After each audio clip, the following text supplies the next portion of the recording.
Rismond itu mengatakan ijazah palsu, bahkan dia bilang 11 triliun itu pada kira-kira bulan Maret 2025. Dimana kita saja nggak kenal sama dia, itu siapa sih Rismond itu. Setelah itu kemudian menggelinding kemana-mana. Kenapa?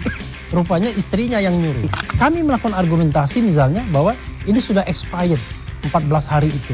Ini kan argumentasi hukum. Ya. Kami mengatakan from the beginning bahwa ini sudah melanggar hukum. Itu argumentasi hukum. Kami mengatakan hal-hal misalnya kami melakukan katakanlah gugatan-gugatan citizen lawsuit, kami juga mendukung dan lain sebagainya. Itu adalah langkah hukum. Kami tidak melakukan hoax-hoax yang gak ada gunanya. Dan sekarang ini pembunuhan karakter yang luar biasa. Saya marah dalam kesempatan ini kepada seseorang itu. Tetapi saya tidak ingin mengubah fokus itu. Fokus kita adalah bagaimana membuktikan apakah ijazah ini asli atau palsu. Kami mengatakan 99,9% palsu. Nah, itulah yang harus kita buktikan.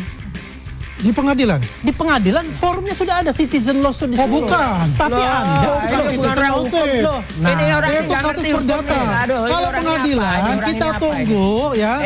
Ini P21 di kasus di pidana, bukan perdata di CLS.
Ini dari ilmu ya. Yang namanya citizen lawsuit itu adalah gugatan warga negara. Itu pengertiannya begitu. Di mana warga negara mau 1, 2, 3, 4, 5 orang menggugat penyelenggara negara. Karena penyelenggara negara itu dianggap lalai melaksanakan tugasnya atau dia melakukan perbuatan melawan hukum. Dan warga negara tersebut tidak harus membuktikan kerugiannya. Kenapa? Karena ini adalah partisipasi warga negara, makanya dibilang citizen lawsuit.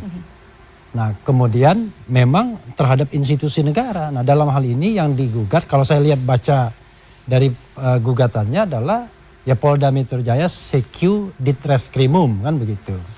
Jadi memang mereka ini adalah warga negara yang terpanggil. Dan konteksnya memang perdata nggak pidana. Jadi kalau misalnya dikatakan bahwa citizen lawsuit itu kemudian seolah-olah salah dan kemudian harus menggantikan pra-peradilan atau digantikan pra-peradilan, ya enggak lah, itu kan choice. Dan kalau pra-peradilan ya bisa saja Mas Roy nanti menyampaikannya, tetapi mereka sebagai warga negara punya standing, punya hak untuk melakukan yang namanya gugatan citizen lawsuit atau gugatan warga negara. Kan citizen itu warga negara, lawsuit itu gugatan. Sebenarnya itu aja. Ada dua hal ya. Kalau kita bicara tentang restoratif justice, sebenarnya kalau kita berpatokan pada undang-undang yang ada, undang KUHP yang baru, itu tidak memenuhi syarat. Karena kan ancaman hukumannya kan lebih dari 5 tahun. Pasal 32 ayat 1 itu 8 tahun, pasal 35 itu 12 tahun. Jadi ya suka-suka saja. Kedua, pengembalian berkas setelah P19 itu hanya diberikan waktu 14 hari berdasarkan pasal 138 ayat 2 KUHP yang lama. KUHP yang baru juga begitu, back and forth-nya itu diatur. Jadi diatur 7, 14, 14, 14. Nah sekarang itu sudah berapa bulan, karena pengembalian berkas itu kan kalau saya dapat informasi hari ke-13 setelah diajukan pertama tanggal 13 Januari. Berarti 26 Januari itu hari ulang tahun saya itu. Atau 27 Januari kalau mau 14 hari. Dari 27 Januari ke tanggal berapa nih? 1 April. Itu udah lampaunya minta ampun. Saya tahu mungkin orang akan mengatakan bahwa wah kan praktek selama ini juga bisa begitu. Gini, Tidak ada yang namanya praktik itu mengalahkan apa yang tertulis dalam undang-undang. Jadi itu yang namanya salah kaprah. Salah kaprah itu adalah sebuah kesalahan yang salah tapi seolah-olah dibenarkan. Ini namanya salah kaprah. Nah karena itu ini juga celah bagi kami untuk mempersoalkan bahwa kalau nanti pengembalian berkas itu ke kejaksaan, ya kami mengatakan ini tidak sah, sudah melanggar undang-undang. Bahkan from the beginning kita mengatakan proses penyelidikan dan penyidikan oleh Polda Metro Jaya itu sudah melanggar undang-undang tentang perlindungan saksi dan korban. Karena pada waktu itu proses masih ada di Bareskrim, Mabes Polri belum dihentikan ya laporan tentang ijazah palsu ini. Tapi tanggal 30 April ketika Pak Jokowi datang ke Polda Metro Jaya langsung diperiksa, langsung diproses. Padahal masih berproses di Mabes Polri. Nah, karena itu kita mengatakan dari hulu melanggar undang-undang, hilirnya melanggar undang-undang juga. Nah ini pandangan hukum, bukan pandangan sentimen. Gitu loh. Jadi saya lihat ya perbaikan pasal itu. Ya. Jelas nama Rismon itu masih tercantum. Ya. Bahkan nama terlapor yang kemarin sudah hilang ya sebagai klaster 3 disebut lagi. Jadi ada nama Abraham Samad di sini, ada nama Nurdian Noviansyah Susilo, ada Ali Ridho, ada Michael Sinaga dan lain sebagainya. Artinya apa? Masuk sebagai kita nggak tahu kenapa kemudian ada surat seperti ini dari bisa dibacakan Bang Refli karena kami nggak. Oke, ini ya. Lupa saya. Halnya pemberitahuan perubahan penerapan pasal kepada yang terhormat Kejati Daerah Khusus Jakarta tertanggal 30 Maret 2026. Rujukan A sampai K, tapi kemudian poin 2 sehubungan dengan rujukan di atas dengan telah diberlakukannya Undang-Undang Nomor 1 Tahun 2023 tentang Kitab Undang-Undang Hukum Pidana pada tanggal 2 Januari 2026 diberitahukan kepada Ketua bahwa perubahan penerapan pasal atas perbuatan yang disangkakan kepada tersangka HM Rizal Fadila, Kurnia Tri Royani, Rustam Effendi, KRMT Roy Suryo Noto Di Projo, Rismon Hasiholan Sianipar, Tifauzia Tiasuma, dan terlapor Abraham Samad, Michael Benyamin Sinaga, Nurdian Noviansa Susilo, Ali Ridho alias Aldo Husen yang semula menggunakan pasal 310 KUHP dan atau pasal 311 KUHP dan atau pasal 160 KUHP Undang-Undang Nomor 1 Tahun 1946 dan atau pasal 35 jungto pasal 51 ayat 1 dan atau pasal 32 ayat 1 jungto pasal 48 ayat 1 Undang-Undang tentang ITE ya. Kemudian dan seterusnya kemudian berubah pasalnya menjadi pasal-pasal sebagai berikut. Itu artinya ada nama-nama baru itu saya baru. Tidak tahu kenapa kemudian nama yang sudah hilang itu disebut lagi. Jadi maksud saya gini. Tadinya itu saksi terlapor. Ya, jadi kita kan tahu bahwa nama-nama itu kemudian tidak ditetapkan sebagai tersangka kan. Tetapi saya tidak tahu kenapa kemudian dimunculkan lagi nama itu. Ya tanya saja ke Polda Metronya gitu ya. Nggak, pertanyaan saya itu ada ditulis tersangka hanya saksi terlapor. Tidak, ini kan itu tadi per poin A, B, C, D. Per poinnya gitu, maksudnya dia sehubungan dengan tersangka sama saksi terlapor. Saksi terlapor kan sudah selesai yang gini ya. Ketiga. Perubahan penerapan pasal atas perbuatan yang disangkakan kepada tersangka dan dan seterusnya, ya kan? Dan kemudian terlapor Abraham Samad dan seterusnya. Artinya yang ingin saya katakan adalah kenapa nama itu dimunculkan kembali. Saya hanya ingin mengatakan dugaan bahwa Anda? I don't know exactly, tanya saja ke sana. Tapi kalau dia katakan bahwa Rismon itu akan bebas, saya katakan Rismon masih tercantum di sini, itu satu. Yang kedua adalah, kalau kita mau bicara tentang standar hukum yang benar, secara teoritis Rismon tidak bisa mendapatkan restoratif justice. Karena ancaman hukumannya di atas 5 tahun. Karena orang mengatakan, wah ini didasarkan pada KUHP yang lama. KUHP yang lama itu nggak ada restoratif justice-nya.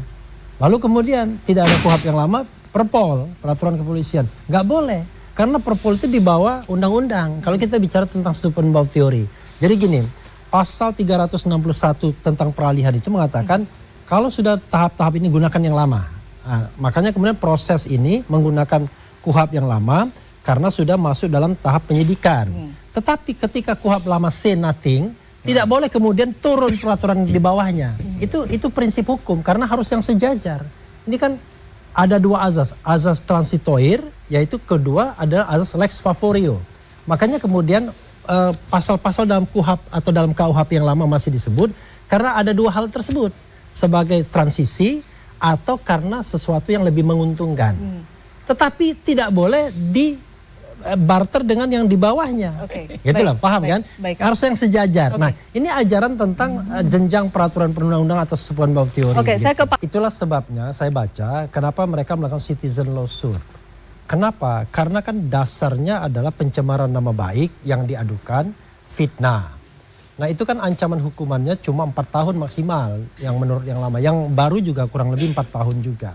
Tetapi ketika kemudian diimbuhi dengan pasal-pasal yang tidak relevan dengan pencemaran dan fitnah, yaitu pasal tentang manipulasi dokumen yang seolah-olah tidak otentik menjadi otentik, maka kemudian ancaman hukuman menjadi 8 dan 12 tahun. Jadi tidak adil bagi mereka.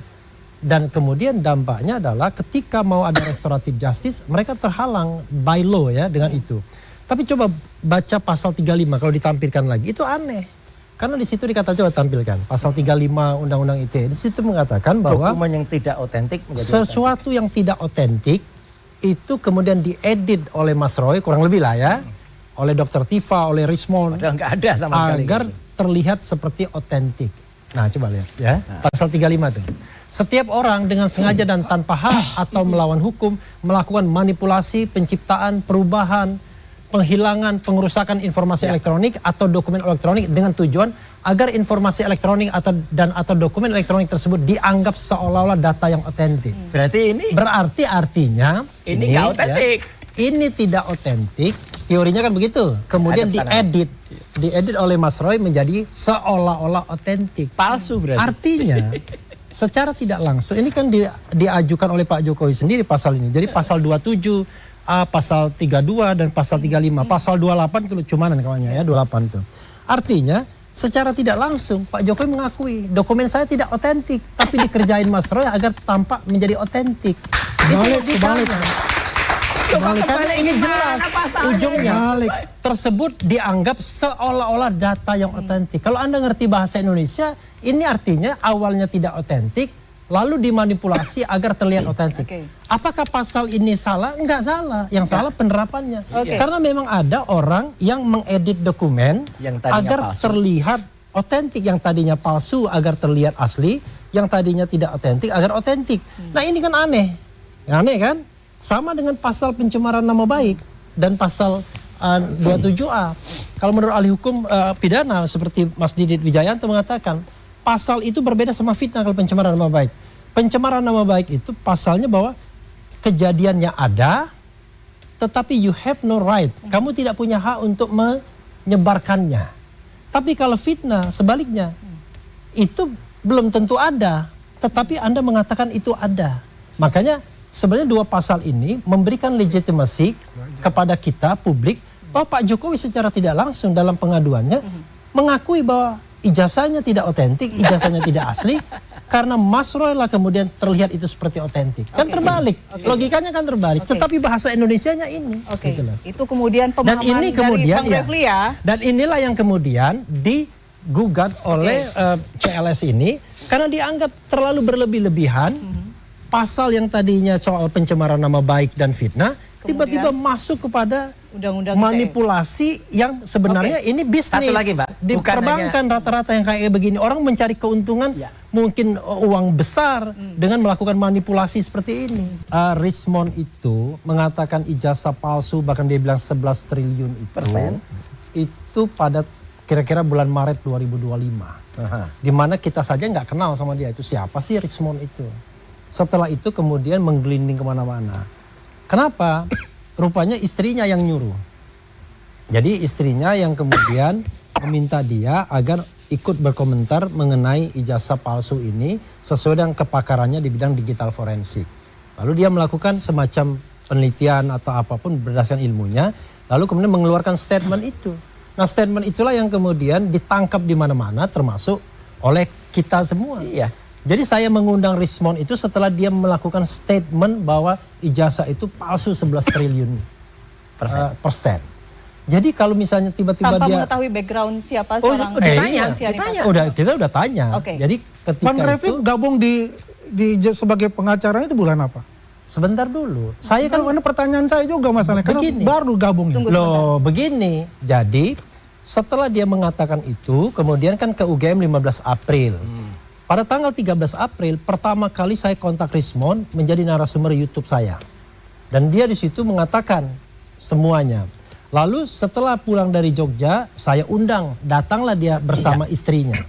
Ya kan? Istrinya sempat saya kasih jaket keren jadas kan. Nah di situ dia mengatakan, awalnya sebenarnya tidak terlalu tertarik dengan soal-soal politik. Tapi istrinya meminta untuk kemudian ikut komentar itu. Dan di situ juga dia menyebutkan latar belakang pendidikan dan lain sebagainya. Jadi kalau misalnya belakangan dia mengatakan dipaksa, siapa yang maksa, orang dia sendiri ngomong. Makanya bagi kami ya, kami sih santai saja begini ya. Sebelum tanggal 11 Maret ketika kemudian diumumkan dia minta RJ, kami menganggap itulah Rismond yang genuine. Ya. Rismond yang sesungguhnya, Rismond yang sebenarnya yang menulis 400 halaman dari 700 halaman Jokowi's White Paper. Kalau Anda kemudian sebagai seorang peneliti yang tangguh, dan dia memang peneliti yang tangguh, cepat menulis buku dan lain sebagainya, berubah 180 derajat dalam jangka waktu berapa bulan dan mengatakan semua yang Anda tulis itu Gibran Endgame salah, Jokowi's White Paper salah, maka there must be something wrong dengan Anda. Kalau Anda seorang peneliti yang tangguh, hebat, maka Anda akan merevisi beberapa bagian saja untuk mempertajam apa yang Anda temukan. Tapi kalau berubah 180 derajat, maka Anda sudah kehilangan kredibilitas sebagai seorang peneliti. Masa kita mau mendengarkan lagi orang yang kemudian berubah pikiran setelah dilaporkan macam-macam. Dilaporkan ijazah palsu Yamaguchi University-nya oleh Andi Aswan dan kawan-kawan. Dilaporkan bahwa konon istrinya yang membuat surat kematian palsu. Dan itulah rangkaian itu yang kemudian membuat dia terjepit. Jadi yang salah peneliti atau penelitiannya? Kenapa? Jadi yang salah adalah peneliti atau penelitiannya? Yang salah penelitinya yang sudah berubah karena dalam kondisi tertentu. Tapi kami mengatakan apa yang dituliskan sebelum 11 Maret itulah yang genuine. Dan saya bisa pastikan bahwa tidak ada tekanan pada waktu itu dia membuat 400 Jokowi's White Paper, kemudian membuat Gibran Endgame. Tapi setelah tanggal 11 Maret kita menyaksikan Rismond yang berbeda. Gitu. Okay. Dan sekarang sasaran tembaknya kepada Dr. Tifa. Mau digitukan juga. Maksudnya? Loh, ya kan kita lihat tuh. Ada yang mengatakan dia 5 hari ya kan di Solo dan lain sebagainya. Semua isu-isu hoax dan lain sebagainya. Kok aneh ya? Kenapa kalian ini kalau memang yakin ya, ini mohon maaf ya. Kalau yakin bahwa ijazah Jokowi asli, kenapa mau joglok-joglokin orang RJ dan lain sebagainya? Oke, be fair. Oke, kita main sesuai dengan fakta dan data yang ada. Kita melakukan argumentasi. Kami melakukan argumentasi misalnya bahwa ini sudah expired 14 hari itu. Ini kan argumentasi hukum. Ya. Kami mengatakan from the beginning bahwa ini sudah melanggar hukum. Itu argumentasi hukum. Kami mengatakan hal-hal misalnya kami melakukan katakanlah gugatan-gugatan citizen lawsuit, kami juga mendukung dan lain sebagainya. Itu adalah langkah hukum. Kami tidak melakukan hoax-hoax yang gak ada gunanya. Dan sekarang ini pembunuhan karakter yang luar biasa. Saya marah dalam kesempatan ini kepada seseorang itu.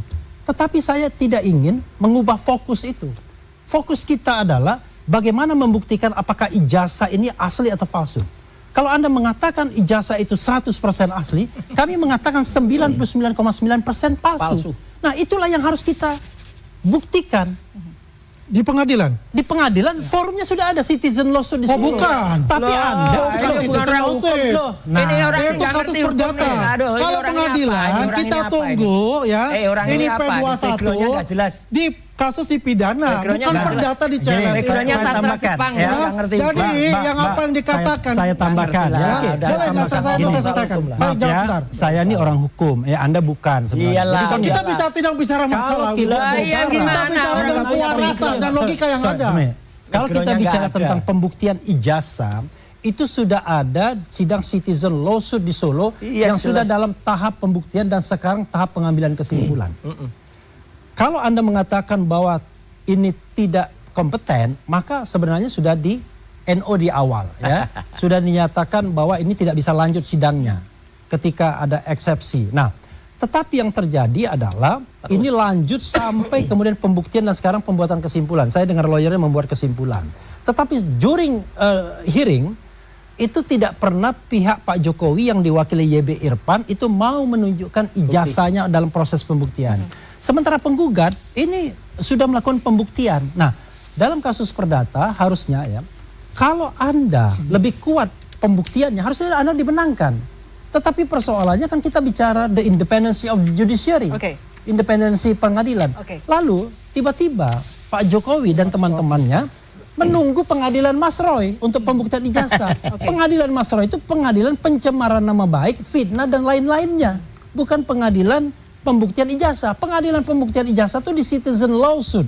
Makanya kemudian kami berencana kembali untuk menggugat Pak Jokowi perbuatan melawan hukum agar dia diperintahkan pengadilan menunjukkan ijazahnya secara transparan. Digugat di mana? Digugat Jakarta di pengadilan negeri. Di Jakarta atau di... Nanti kita lihat apakah akan Jakarta atau Solo. Kita tahu bahwa isu mengenai soal ijazah ini bukan hanya soal pengadilan aja, tetapi sudah menjadi obrolan yang sangat viral di media sosial. Yang menjadi pertanyaan saya di sini adalah bagaimana Bapak menilai peran media dalam membingkai kasus ini agar kita sebagai publik itu tidak terjebak dalam disinformasi, hoax, dan teori konspirasi yang tidak mendasar. Karena sekali lagi Pak, isu soal ijazah ini seperti tidak ada habisnya atau tidak ada titik temunya. Mungkin itu yang bisa saya tanyakan. Sekian, terima kasih. Terima kasih. Saya harus berikan tambahan informasi. Bang Refli hari ini hadir, kami undang sebagai kuasa hukum dari Mas Roy Suryo dan Dr. Tifa. Baik. Mungkin dijawab singkat karena ini sepertinya ada dari yang harus sini dijelaskan juga. Kasus ini ada dua aspek. Aspek politik, sosial politik, dan aspek hukumnya. Nah, kalau Anda ingin aspek sosial politiknya, unfortunately, saya tidak dalam kapasitas itu untuk menjelaskan. Walaupun bisa juga sih menjelaskan. Nanti setelah selesai ini saya jelaskan aja. Ada sesi terpisah ya? Karena saya diundang sebagai, bukan ahli hukum juga, tetapi sebagai lawyer, sebagai penasihat hukumnya Mas Roy dan Dr. Tifa. Ya saya kira saya harus tahu batasnya lah. Ini adalah serangan terhadap produk jurnalisme. Ya. Karena putusan MK terhadap produk jurnalistik itu tidak boleh dipidanakan. Karena begini, kita berdebat ya dalam rakyat bersuara, dalam head to head dan lain sebagainya. Sering sekali debat itu out of control, kan begitu. Coba bayangkan, setiap kita melakukan sesuatu, tiba-tiba ditunggu kelemahan kita untuk dilaporkan kepada pihak penyidik atau pihak kepolisian. Dia lakukan tuh sama Mike Sinaga untuk melaporkan saya. No. Itu bukan saya itu. Jadi gini, Ya kan, karena itu kita harus bedakan antara statement dan perbuatan. Kalau statement sama perbuatan beda. Nah, karena itu menurut saya ini kan serangan yang serius terhadap jurnalisme. Kalau setiap orang kemudian bisa dicari kelemahannya ketika dia bicara, lama-lama nggak ada lagi talk show seperti ini. Ngapain saya datang ke talk show untuk menyerahkan leher saya, lalu kemudian dicari kelemahannya, tiba-tiba saya dilaporkan ke polisi. Saya sudah dilakukan itu, sama orang yang sama, yang kurang ajar itu. Melaporkan, mensomasi, lalu kemudian tidak tahu apakah dia akan melaporkan tidak.